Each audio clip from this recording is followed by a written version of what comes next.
consiste el momento posterior a la enfermedad? Doctor, ¿cómo le va? Buenas tardes.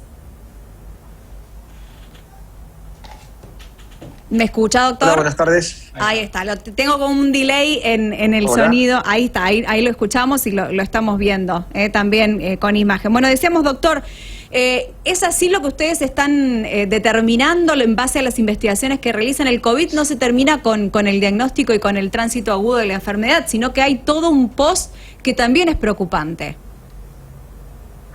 Es una realidad, como vos decís. Primero, muchas gracias por la comunicación. Es realmente un placer para mí y para el resto del equipo del hospital, del Servicio de Neumonología, poder charlar con ustedes y verdaderamente lo que todos sabemos hoy es que el COVID es una enfermedad que, bueno, en este momento otra vez ha tomado impulso con respecto a los contagios, pero nosotros el año pasado, a medida que empezamos a ver lo que estaba sucediendo en nuestro país y lo que venía registrándose a nivel mundial, comenzamos a trabajar no solamente en la atención de COVID, sino en la recuperación post-COVID, que era un punto que teníamos y empezamos a notar como que no estaba demasiado pensado en ese momento a mitad de año del año pasado.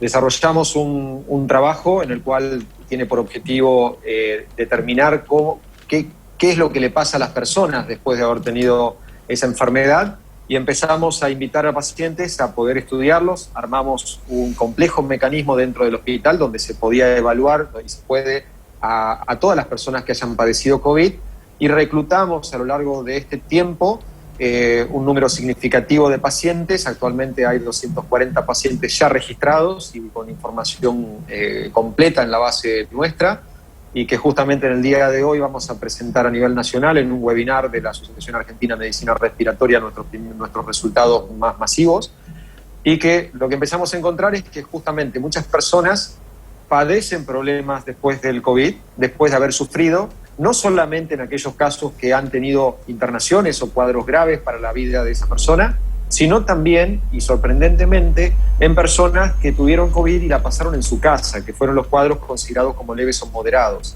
Y es por eso que a partir de eso también tuvimos que estructurar herramientas para tratar a estas personas, porque para que vos tengas una idea, y esto creo que todo el mundo puede llegar a entenderlo, encontramos que en el 45% de las personas que que tuvieron COVID leve, o sea, estuvieron en su casa y tuvieron pocos síntomas, les hicimos una tomografía y encontramos que la tomografía tenía indicios de COVID, o sea, de neumonía por COVID en la tomografía. Y eso también nos pasó con otras determinaciones, como por ejemplo con la función pulmonar, la espirometría, con el test de marcha de 6 minutos, y con alteraciones cardiológicas que el equipo de cardiólogos que trabaja con nosotros también detectó, porque lo que hace digamos, de diferente este estudio, este trabajo nuestro, es que además de tener una evaluación clínica, una evaluación neumonológica, también había una evaluación cardiológica muy profunda y también de aspectos psicológicos. Dentro del punto de vista de lo cardiológico, se les hizo resonancia cardíaca a un número muy significativo de pacientes. Estamos hablando hoy, juntamos más de 140 resonancias cardíacas y encontramos también alteraciones en estos pacientes. Y por supuesto, también encontramos algo sumamente llamativo, como dato también que creo que es de público conocimiento, pero que nosotros le pusimos número, es el impacto a nivel emocional, el impacto a nivel de dos variables que son ansiedad y depresión, que fueron las que medimos a partir de 2 formularios, y que si bien esto era lógico pensar que una persona que estuvo grave podría tener depresión o podría estar mucho más ansioso por lo que le tocó vivir, lo encontramos de una manera muy significativa en las personas que tuvieron cuadros leves y encima con valores por encima de lo que sería lo esperado para una población normal. Por lo tanto, lo llamativo de este estudio es, primero, que encontramos un importante número de pacientes, un importante número de personas que fueron evaluadas, que se evalúan en profundidad al mismo nivel que cualquier lugar del mundo, incluyendo determinaciones como la resonancia cardíaca, y que la verdad lo que nos sorprendió es el gran impacto que ha tenido esta enfermedad en personas donde no esperábamos que encontráramos algo significativo como fueron en los pacientes leves. Bueno, esto un poco, imagino la gente que nos está escuchando, que que transitó el COVID de forma leve, ¿no? Porque quizás uno entiende consecuencias o secuelas post-COVID en aquellas personas que estuvieron internadas, ni hablar las que tuvieron que necesitar asistencia respiratoria mecánica, pero hay muchos que, como usted decía, doctor, lo transitaron de forma leve y después dice, me cuesta mucho subir una escalera, me cuesta mucho caminar una cuadra de forma normal sin agitarme. Lo que vos contabas, Esteban, también el tema de las lagunas mentales. Claro, pensar, ya como que sienten también que no pueden pensar de la misma manera o con la misma rapidez en algunos momentos, como que se dan cuenta que tienen como microsegundos en los que les cuesta concentrarse y recordar incluso lo que estaban haciendo. Sí, el tema del olfato que no vuelve, o sea, hay un montón de cuestiones o problemas que aparecen después, doctor, incluso cuando uno le da el alta al paciente de la enfermedad y después dicen, che, yo transcurrí bien la enfermedad y ahora tengo problemas cardíacos, tengo problemas de respiración que aparecen después. Totalmente cierto. Esta es una enfermedad nueva donde vamos aprendiendo. Y para que ustedes tengan una idea, este estudio no se termina con la evaluación a los 30 días, sino que nosotros seguimos evaluándolos a los pacientes a los 3 y a los 6 meses, justamente por las cosas que están diciendo ustedes, por la aparición de síntomas tardíos, que son los que nosotros imaginábamos que podían llegar a aparecer, y por eso que nosotros hoy a los pacientes que hemos evaluado, y por supuesto que a todos ellos, se les está enviando un correo electrónico o una llamada telefónica, en el caso de que no tengan correo, para preguntar cómo se encuentran a los 3 meses. Todo aquel paciente que tiene un problema o que refiere a algún síntoma nuevo o la persistencia de un síntoma que ya sabíamos que lo tenía antes, lo volvemos a evaluar.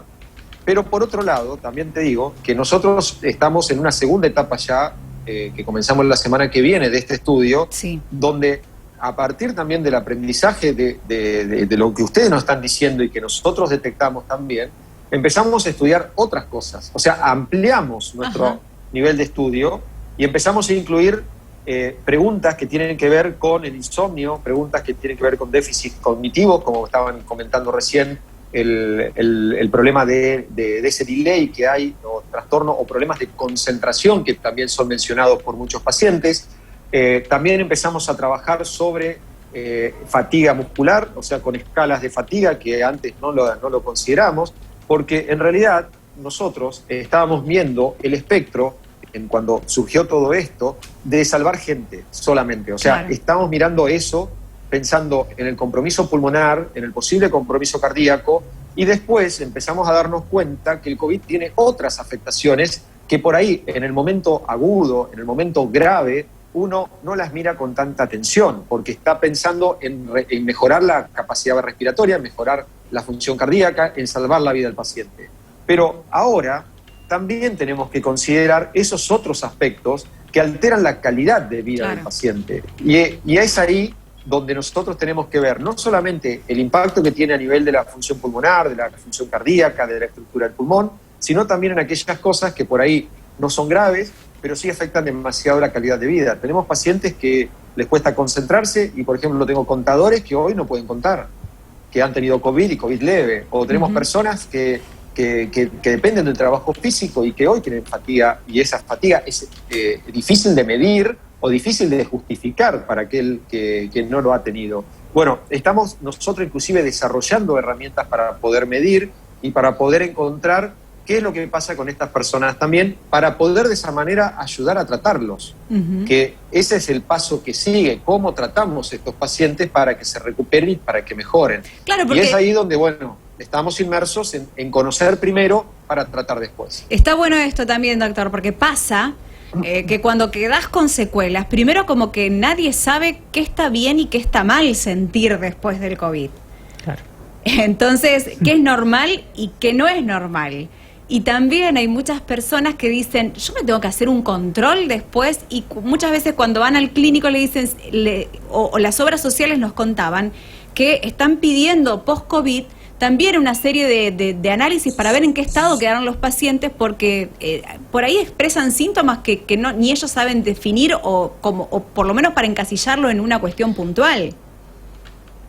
Es realmente el espectro del post-COVID es muy amplio.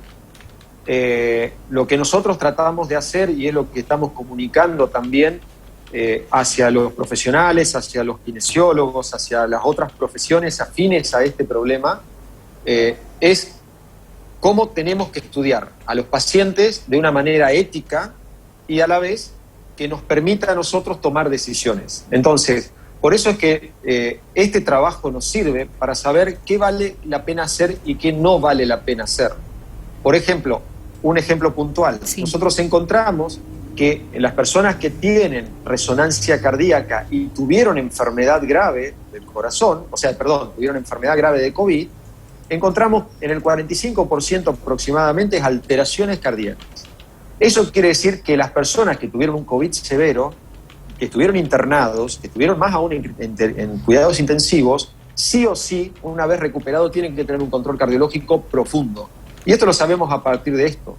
Pero por otro lado también sabemos que las personas que tienen cuadros leves, aproximadamente el 10%, entre un 10 y un 15% de ellos, tienen alteración cardiológica en la resonancia cardíaca.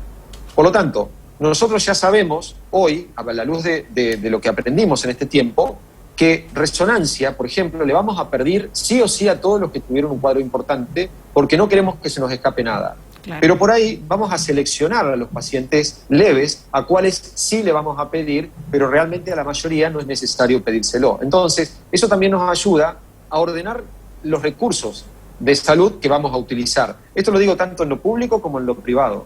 Por eso es que, por ejemplo, hacer un test de marcha 6 minutos, que es una prueba que nosotros hacemos rutinariamente en el estudio neumonológico y en algunos cardiológicos también, es una prueba simple, barata, pero que nos da muchísima información y nos da información de la vida diaria. Por ejemplo, hacer caminar, que hay un protocolo para hacer caminar, medir la oxigenación y medir la distancia caminada en una persona, se refleja lo que le pasa a la persona en la vida diaria. Entonces, si yo tengo una persona que me dice, yo me canso, me agito, subo una escalera y me agito, bueno, lo evaluamos. ¿Y qué es lo que encontramos ahí? Que hay alteraciones en la oxigenación, o sea, personas que tienen compromiso pulmonar y no lo sabían, y también personas que tienen compromiso muscular, que también los altera y por lo tanto no pueden después desarrollar sus actividades físicas. Entonces, un poco la idea del post-COVID en general es, sabemos poco, pero cada vez sabemos un poquito más, pero también tenemos que ordenar lo que vamos pidiendo, lo que vamos solicitando para poder tomar información y que después nos permita poder dar tratamiento o dar consejo al paciente con respecto a lo que le está pasando. Entonces, este es un trabajo que nos apoya a poder seguir haciendo el tratamiento y el seguimiento del post-COVID de una manera mucho más ética y mucho más ordenada. Doctor, tenemos un montón de mensajes, obviamente hablamos de este tema y no solamente es la preocupación, como usted decía, obviamente todo el mundo médico está abocado a atender la urgencia, a salvar vidas, pero también preocupa cómo queda uno después del COVID y las cosas que van apareciendo. El 475 nos dice, por ejemplo, yo tuve COVID, quedé con problemas, ¿no? De respiración. Esto de la respiración, evidentemente, más allá de que hayan tenido problemas en la saturación de oxígeno, ¿no? Es algo que reiteran muchos, como que se sienten agitados. Días como hoy también, ¿no? Esto de que hablan de la falta de aire. Problemas en los riñones, dice, a pesar de que tuve un COVID leve, me detectaron problemas en los riñones. ¿Esto también lo están viendo, doctor? Sí, le hacemos laboratorio muy completo, con determinaciones sumamente caras, que realmente el hospital público y el Estado están ayudándonos en este trabajo para justamente detectar no solamente problemas a nivel de distintos órganos, como le pedimos función hepática, función renal, sino que inclusive evaluamos la chance que tiene la persona de hacer embolias, por ejemplo, trombosis y embolia, coágulos en la sangre, y también el riesgo de afectación cardíaca con análisis, por ejemplo, con el riesgo de insuficiencia cardíaca. Hacemos distintas determinaciones y sí, eso es así. El compromiso renal está descrito, el de los riñones está descrito, porque es uno de los órganos donde el virus se adhiere, se pega, porque hay más receptores que son los mismos que usa el virus para entrar por la vía aérea cuando nos contagiamos. Entonces, también en riñones hay un impacto, como también hay en pulmón y como también hay en corazón y otros órganos. Pero no solamente es eso, sino si uno habla con personas que han tenido COVID y muchas veces uno le pregunta y dice, ¿qué te pasa?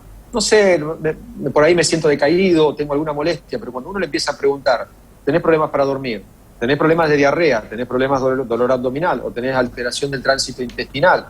o tenés problemas de dolores de cabeza, de problemas de concentración, ahí empieza a aparecer un montón de síntomas que la persona los tomaba muchas veces como naturales o comunes, o los minimizaba, y cuando uno lo pregunta lo encuentra. Ahora bien, el tema de la dificultad respiratoria, de la falta de aire, y yo ahí, digamos, pongo un paréntesis como para poder dejar algo, un mensaje. Sí. Si una persona tuvo COVID, aunque sea leve, por supuesto, pero después de esos 10 días, 14 días que son los iniciales, donde tiene el alta epidemiológica, donde una infección viral se debería recuperar y sigue manteniendo falta de aire, sigue con tos, ni hablar si sigue con fiebre, esa persona tiene que ser evaluada, no puede quedar así nomás, claro.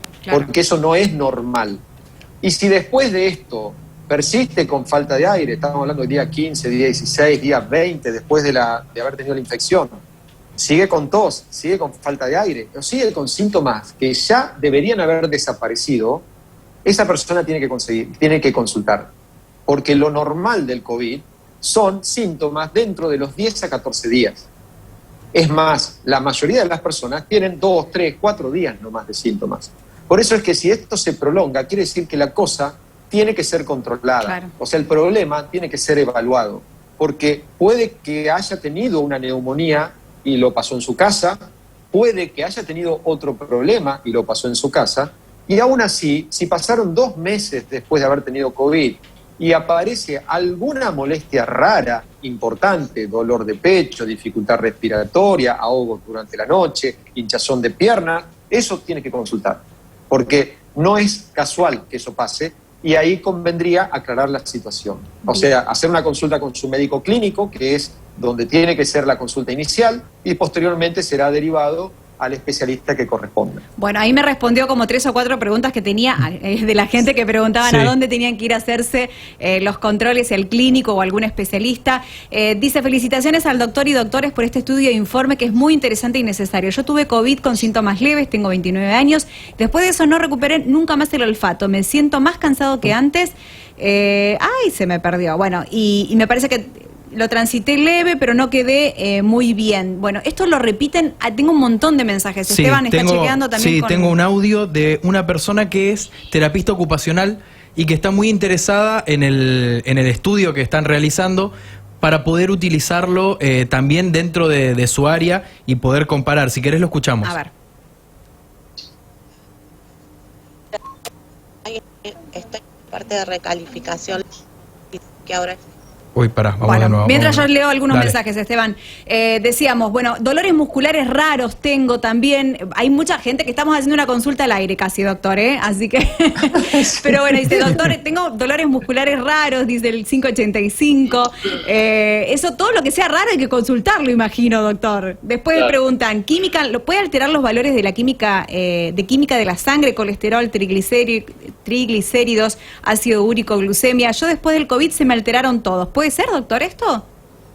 Sí, puede ser, pero no nos olvidemos que está el COVID y está el tratamiento del COVID, que también puede muchas veces alterar. Si hay personas, yo que, no sé, ustedes vieron que por ahí se usa mucho, o sea, se usan los corticoides para tratar, mucha gente se automedica con corticoides, con antibióticos, con ivermectina, que es un tema aparte, con un montón de fármacos que también alteran la química de la sangre, como estaba diciendo, y la función orgánica de varios órganos. Por lo tanto, es el COVID, sí, pero también lo que pasa alrededor del COVID, que también influye. Por eso hay múltiples factores que tienen que ser evaluados. Si una persona tiene alterada, digamos, no es lo mismo la alteración de la química en la sangre, como decía el oyente, de la función renal, de la función hepática, del colesterol, triglicéridos, son cosas Totalmente diferentes que pueden ser alteradas por mecanismos distintos, pero que sí puede pasar tranquilamente, porque no nos olvidemos que cualquier infección viral, ahora hablamos de COVID, pero cualquier infección de cualquier tipo y cualquier infección viral,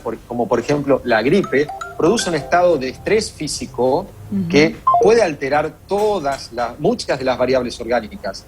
Y a eso sumémosle el estrés psíquico que afecta a esta gente por el aislamiento, por el miedo, por un montón de razones, también puede influir en un montón de variables de las cuales estamos hablando en este momento. Resumo también varias preguntas que nos hace la gente, si se pueden anotar todavía para participar del estudio clínico, gente que tuvo COVID. Yo no sé si esto está o ya tienen todos los pacientes tomados. No, seguimos. Nosotros esto es un proyecto que no tiene fin, no tenemos desarrollados un fin. Tenemos armado una estructura, que esa estructura, por supuesto, tiene sus límites, no podemos ver más de 5 pacientes por día. La posibilidad de sacar los turnos llamando al turnero del hospital, o sea, al hospital público, al hospital Cuyen, llamar y a partir de ahí los turnos se piden al 135, internos 135, y a partir de ahí pueden tomar un turno para el control post-COVID en el servicio de neumonología. Todo lo hacemos o intentamos hacerlo en un solo día.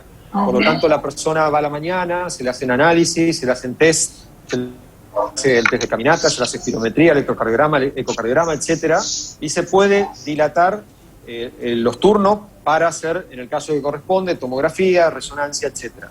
Pero en general tratamos de que la evaluación inicial se haga en un día y después reciben una devolución de sus estudios para que eso, por supuesto, lo puedan tener y mostrárselo a sus médicos, a su médico de cabecera después, y con la opinión que nosotros le damos. Bien, estalló. Doctor. Sí, ahí está. Adri, estalló el mensajero, te digo que la No, sí, gente me imagino, Luchi. está haciendo Me imagino consultas. porque era también algo de lo que hablábamos, creo que fue la semana pasada, no, fue el lunes, ¿no? De las secuelas post-COVID. Doctor, bueno, mi nombre es Adrián. Yo le quería consultar por los deportistas de alto rendimiento y aquellos deportistas que son de alto rendimiento pero que son amateurs, es decir, aquellos que juegan la Liga Santafesina, la Liga Esperancina, la Liga Rafaelina, la Liga Sanmartiniana de fútbol, que nos escuchan de toda la región. Yo, por ejemplo, y le pongo un ejemplo, hay un futbolista que es de Independiente, que es Alan Velasco, que es un pibe, tiene 21 años, y le ha costado mucho recuperarse del coronavirus, pero mucho a este chico, de tanto que no volvió a ser titular, le cuesta, físicamente le está costando, y esto es algo de lo que se habla también en Buenos Aires. ¿Es necesario también esto en estos deportistas, sobre todo en los amateurs, que debe haber muchos que nos están escuchando, no solamente de fútbol, que practican básquetbol del asociativo, waterpolo, digo, aquellos que realizan de pelota paleta, tenis criollo, el que realiza el deporte amateur, ¿también es importante esto que se hagan ver, doctor? ¿O qué secuelas pueden tener ellos que están ligados todo el tiempo al deporte? Tu pregunta es muy buena por el hecho de que en general no solamente se extiende a lo que es el deporte amateur o profesional, sino también se extiende a la población en general, porque tenemos la realidad que la mayoría de las personas hace deporte, bueno, debería ser más, por supuesto, la totalidad, pero mucha gente hace deporte y increíblemente cuando tienen COVID parece mentira, pero todos quieren empezar a correr o hacer alguna actividad de golpe porque sí. Pasó lo que pasó y entonces se dieron cuenta que yo siempre digo que la persona cuando tiene una enfermedad como esta que da miedo, se da cuenta de su humanidad y a partir de eso empiezan a querer cambiar muchos de sus estilos de vida en general. Por eso es normal que muchas personas después de COVID, al cabo de ya cuando se empiezan a sentir bien, quieren arrancar a hacer lo que nunca hicieron, muchas personas. Entonces, tenemos dos escenarios. Por un lado, aquel que hace deportes y tiene un nivel de rendimiento o de entrenamiento significativo, pongámosle, y después tenemos la persona común y corriente que puede empezar a correr o salir a caminar o que hace deporte 2 o 3 veces o 4 veces a la semana. Entonces, esos son dos escenarios. En general, la recomendación que hay, que no es nuestra, sino que es una recomendación británica, por el hecho de que fueron los primeros que comenzaron con este tipo de estudios, ellos dividieron a las personal entrenado, que con nivel de entrenamiento quiere decir realmente entrenado, o sea, no una persona que corre los domingos. Personas entrenadas tienen que esperar, aún sintiéndose perfectamente bien después del COVID, habiendo tenido un COVID leve, como mínimo 2 semanas antes de reiniciar la actividad deportiva. Y ese reinicio de la actividad deportiva tiene que ser progresivo. Quiere decir que si iba al gimnasio y levantaba 20 kilos, pongámosle con mancuernas, va a tener que empezar con 5 kilos cuando vuelva, no con 20.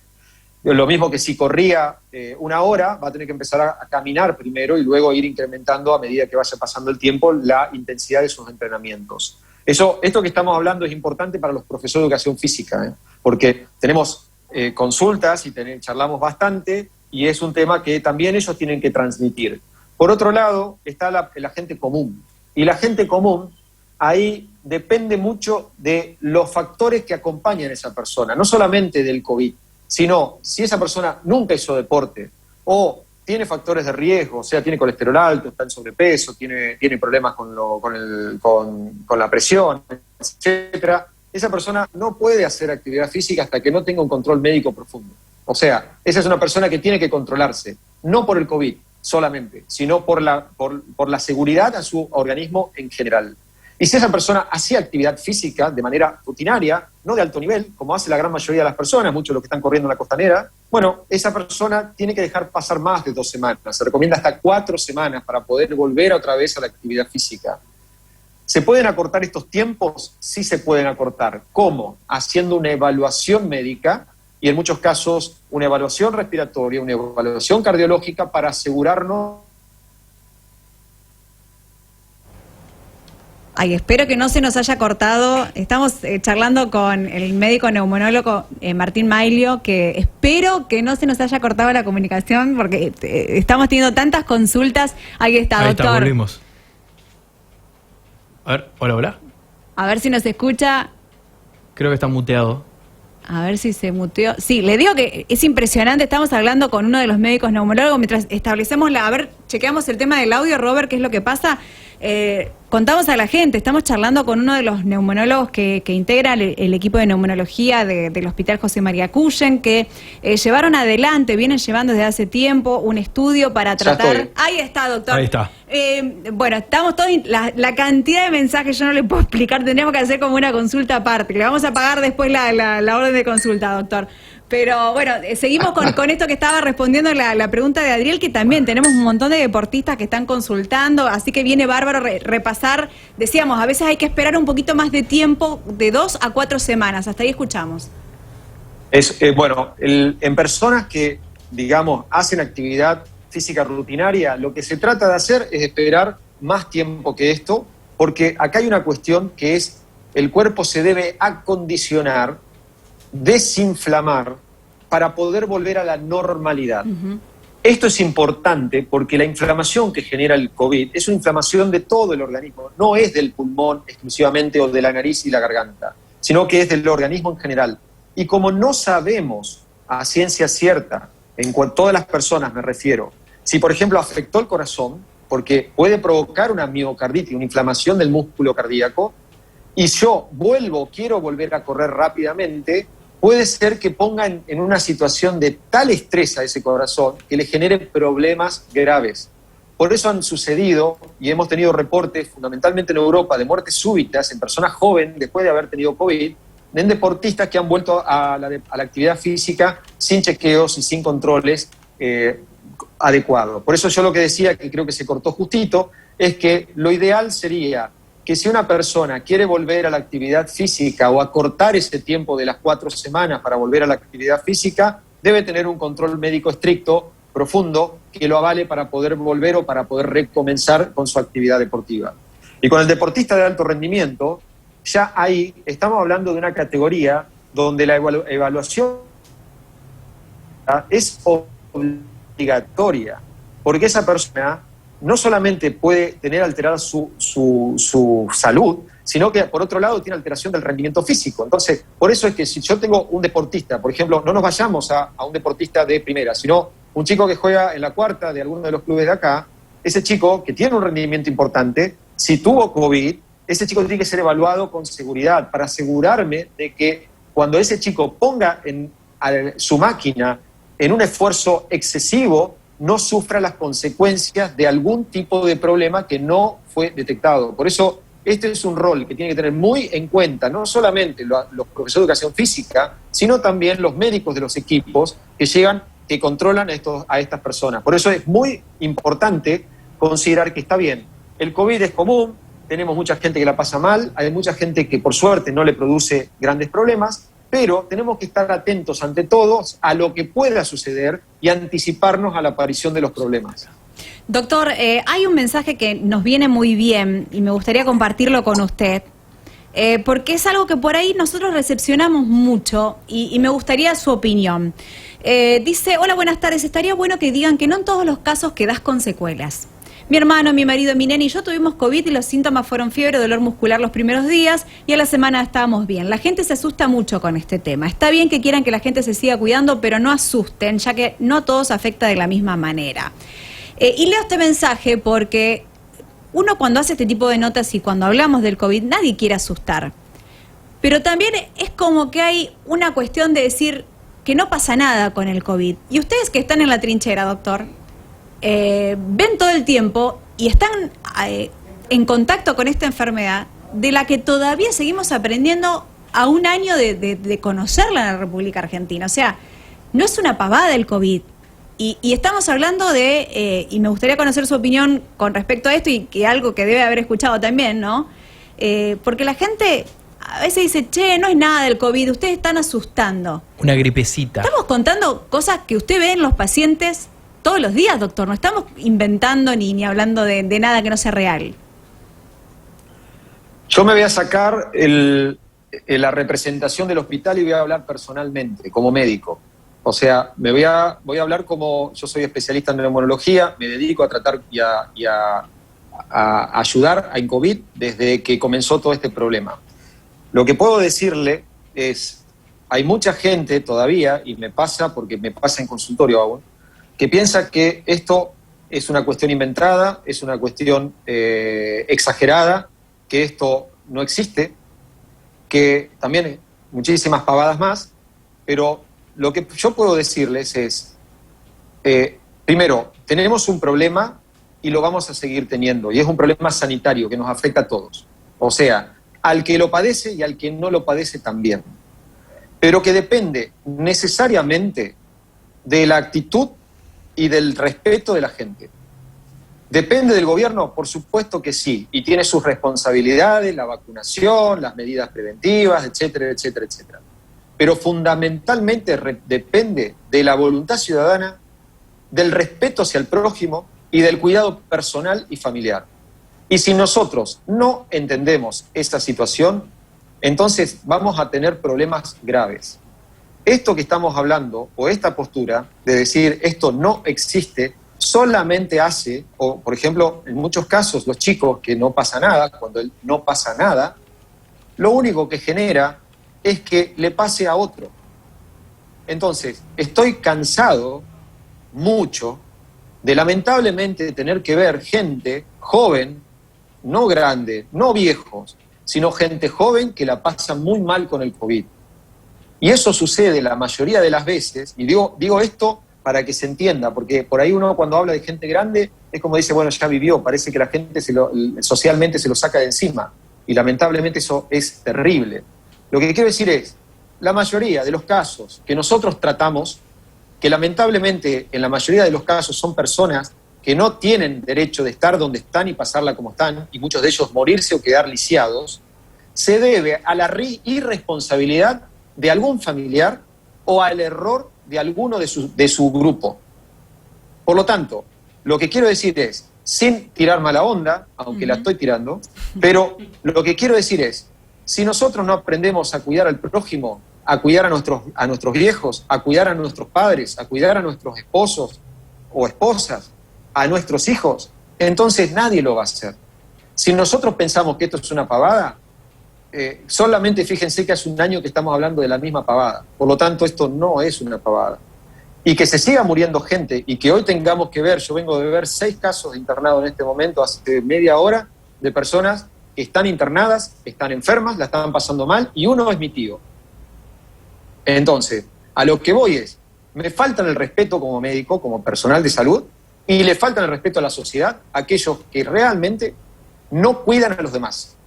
Y en eso incluyo no solamente a los que lo hacen exprofeso, sino a los que piensan que esto no pasa nada. Y también, por supuesto, a aquellos que tienen nivel de decisión y que miran para otro lado. Doctor, le agradezco profundamente esta reflexión última, me parece que es el más apropiado para hacerla. Solamente ustedes que están ahí viendo a los pacientes todos los días, y siempre decimos lo mismo, lamentablemente recién cuando te toca, porque esto es una lotería para muchos, ¿no? Porque es verdad que algunos la pueden pasar mejor que otros, pero cuando te toca, lamentablemente las posibilidades se vuelven todas en tu contra y las estadísticas no importan y los números, ¿no? Porque te está tocando a vos. Entonces, el que habla de afuera por ahí es muy fácil y es un virus que el tema es lo impredecible que es. Y lamentablemente quienes lo padecimos y los que lo vivimos de cerca, nos damos cuenta que, ¿qué pasa? O sea, estamos con algo prácticamente inmanejable, que a lo mejor, como esta señora que tuvo mucha suerte, no le pasó nada. Sí. Pero la gente que está peleando con un respirador, ¿cómo le explicas que es un virus que no hace nada y que no hay que sembrar miedo? Nadie quiere sembrar miedo, lo que queremos sembrar es conciencia, Pecho. Claro, responsabilidad, ponernos en... Conciencia, responsabilidad, ponernos en un lugar, lo que nos dice el doctor, es esto de mostrarnos la otra cara, que parece que nos olvidamos. Parece que nos olvidamos de los muertos, del personal de salud, que nos olvidamos de las consecuencias, de las secuelas. Digo, un golpe de realidad también para volver al no pasa nada, ya está, chicos. Pasa y va a seguir pasando. Y algo que, por ejemplo, me pasa es que mucha gente, como también creo que decía el doctor, está bien, la política influye, pero que el presidente diga algo o que el gobernador o el intendente o quien sea diga algo va a hacer que en mayor o menor medida, si vos te cuidás o no, tu familia se enferme o no. No se va a enfermar la familia de un gobernador o de un intendente. Vos estás poniendo en riesgo tu familia, tu gente. Y anteponer la política a la salud, en este caso, pero desde el punto de vista de nosotros, es una locura. O sea, si vos, Luchi, vos no te cuidás, por ejemplo, vos no vas a contagiar al intendente, vas a contagiar a tu familia. No, pero esto va más allá de una cuestión política. Va más allá, por eso me gustaba la reflexión. Y le digo, doctor, ¿están pidiendo la reflexión suya para compartirla? En WhatsApp. ¿Quieren compartirla en redes, doctor? Mañana vamos a tener lío, pero bueno. No, doctor, a ver, al contrario, yo creo que lo que piensa usted es lo que piensa la mayoría del personal de salud y quizás usted fue muy medido en sus palabras. Es lo que le están elogiando. Claro. Demasiado medido para estar hace un año peleando contra algo y contra la misma sociedad, están diciendo los oyentes. Yo les pongo un ejemplo que por ahí puede significar algo para que entiendan lo que es cuidarse. Nosotros tuvimos, en este tiempo ustedes habrán escuchado que muchas personas con enfermedades graves, crónicas, desaparecieron de los consultorios durante mucho tiempo. Son las personas que más se cuidaron.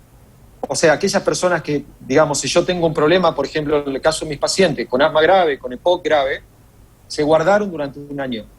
Esas son las personas que menos se han enfermado, porque son las personas que saben dónde está el problema, entonces se cuidan. Y gracias a Dios, puedo decir, porque tenemos un seguimiento nosotros en mi instituto, donde, gracias a Dios, los pacientes más graves son los que no se contagiaron. Ni siquiera están vacunados, por supuesto, ¿no? Ahora, por otro lado, hay otro ejemplo. Nosotros, en lo que es la guardia COVID, si bien yo ahora ya no estoy tanto ahí, pero la guardia COVID del hospital, pasaron este año más de 50 médicos. Y de los 50 médicos que pasaron, pongámosle, una sola persona se enfermó. Esa persona que se enfermó fuera, se contagió fuera del hospital. Sí. Entonces, ¿qué es lo que sucede? ¿Por qué lo menciono a esto? Porque si vos sabés que está el problema ahí, vos te cuidás. Y si te cuidas no pasa nada. Ahí sí te digo no pasa nada, pero si te cuidás. Entonces, el mejor ejemplo que podemos dar nosotros es decir, si nosotros nos cuidamos, no nos enfermamos. Entonces, lo que tiene que hacer la población, lo que tienen que hacer, incluyendo aquellos que ya están vacunados y aquellos que tuvieron la enfermedad, es justamente cuidarse, no dejar de cuidarse. Porque si nosotros nos aflojamos, esto no termina más. Entonces, el mensaje es, si seguimos teniendo COVID y no le ponemos el punto a las IES, vamos a seguir teniendo variantes, mutaciones y demás hierbas. Por lo tanto, la vacunación no soluciona el problema, atenúa el problema. La solución del problema depende del comportamiento de la ciudadanía. Y en esto incluimos a todos. Por lo tanto, solamente la única reflexión que tenemos esto, si bien empezamos a hablar de post-COVID, es decir, nosotros no queremos ver más pacientes con post-COVID. Nosotros no queremos ver más COVID. Pero mientras sigamos en esta, vamos a seguir viéndolos. Y vamos a seguir hablando de COVID todos los días, como lo vemos en el diario, como lo vemos en la radio y en la televisión, que hasta uno mismo lo cansa. Pero bueno, eso dependerá de lo que hagamos nosotros como sociedad. Si seguimos en esta, vamos a seguir hablando de COVID durante mucho tiempo. Bueno, acá dice, lo quiero ir a abrazar al doc. Con distancia. No se pueden los abrazos. Con distanciamiento. No se pueden los abrazos. Puños. Puños. Pero bueno, lo quieren ir a abrazar, dice. Bueno, obviamente que, doctor, lo desocupamos, bueno, si tiene pacientes nos van a matar, pero lo desocupamos. 40 minutos, ¿no? Aunque no lo creas, tengo, ahora en este momento, corto con ustedes, tenemos un webinar donde presentamos nuestro trabajo en la Asociación Argentina de Medicina Respiratoria, y mañana vamos a hacer,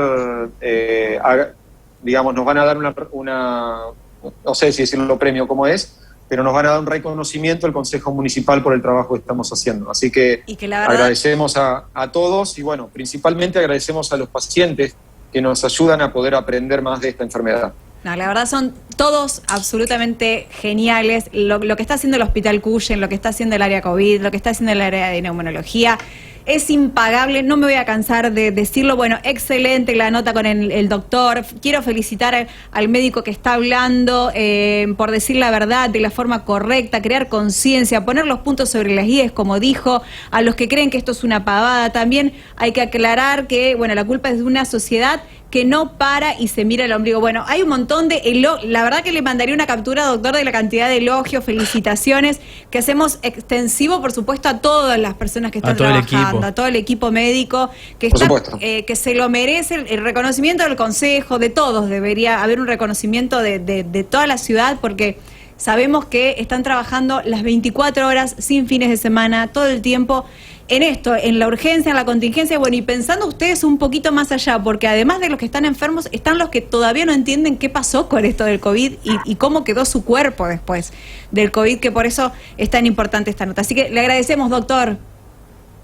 Muchísimas gracias a ustedes, un gran saludo a todo el grupo, incluyendo a Luis Nino y a Seba Castillo, que es un gran amigo mío, y fundamentalmente un gran saludo a la gente, que por favor nos ayudemos entre todos a pasar este problema, pero debe ser entre todos. Muchísimas gracias por el momento y que les vaya muy bien. Gracias. El doctor Martín Maglio, entonces, médico neumonólogo del Hospital José María Cuyen, charlando con nosotros, pero la cantidad de consultas, me reía porque había, sí, Adri, de todo. Vamos pasando el número de la obra social. Sí. Preguntaban, ¿atiende el hospital? ¿Dónde atiende el doctor? Que lo quieren ir a ver ya. Quieren ir a verlo. Saben tanto. Y bueno, Adri, la verdad que un montón de gente además contándonos, por un momento fue como un... Es que despierta también esto, Luchi, despierta el interés de la gente, digamos, yo tuve y quiero ver qué pasa. Parece que quizás hay mucha gente también que estos temas lo tenían desapercibidos, porque en realidad siempre se habló del post-COVID como un problema psicológico, o viste que siempre hablamos de la pandemia y del COVID y cómo nos afecta, pero la cabeza, más allá de los síntomas y del estado en el cual tenemos cuando estamos con COVID. Ahora, el post-COVID de esto, de lo que se refería el doctor, la verdad que es muy interesante, y me parece a mí que del otro lado habrá quedado mucha gente con muchas preguntas, diciendo, che, pero pará, y a mí me pasa esto, y antes no me pasaba, y ahora me olvido de las cosas, y ahora... la verdad que es súper interesante, y además también por la situación, creo que la nota además encaja perfecta por la situación como país, en realidad, que estamos viviendo, como provincia también, la cual vamos a empezar a vivir seguramente, porque ya tenemos lo que pasó el año pasado, y a seguir cuidándonos. Me parece que es una nota en un momento clave, sobre todo para seguir tomando conciencia. Exactamente, y obviamente esto va a estar colgado, Esteban. Exactamente, y en el momento en el que ya esté en aire digital y los oyentes lo quieran, les voy mandando el link para que vayan leyendo la nota, sí, y volviendo a escuchar y volviendo, sí, a repasar, porque hay muchos que están pidiendo la nota para pasarlo a los grupos de la familia, sí, y quieren el audio. El audio de la parte final, me parece también del doctor, es muy importante. Sí. Y también está bueno, me parece, repetir esto. Todo lo que sientas, perder el olfato por más tiempo de lo que dure la enfermedad. Es decir, no es raro que te estés 3 meses sin olfato, tenés que hacerlo ver. Puede pasar que tengas palpitaciones, tenés que hacerlo ver. Puede pasar que te falte el aire, tenés que hacerlo. O sea, cualquier cosa que suceda post-COVID puede pasar. Puede suceder, la enfermedad la están conociendo todavía. Lo importante es que no dejes pasar estos síntomas y los haga, obviamente, consultar primero por un clínico, lo decía recién el doctor, que el clínico después seguramente hará la derivación con quien corresponda. Coronavirus, la pandemia, información actualizada y las notas de opinión necesarias para estar muy atentos con airedigital.com y Aire Radio.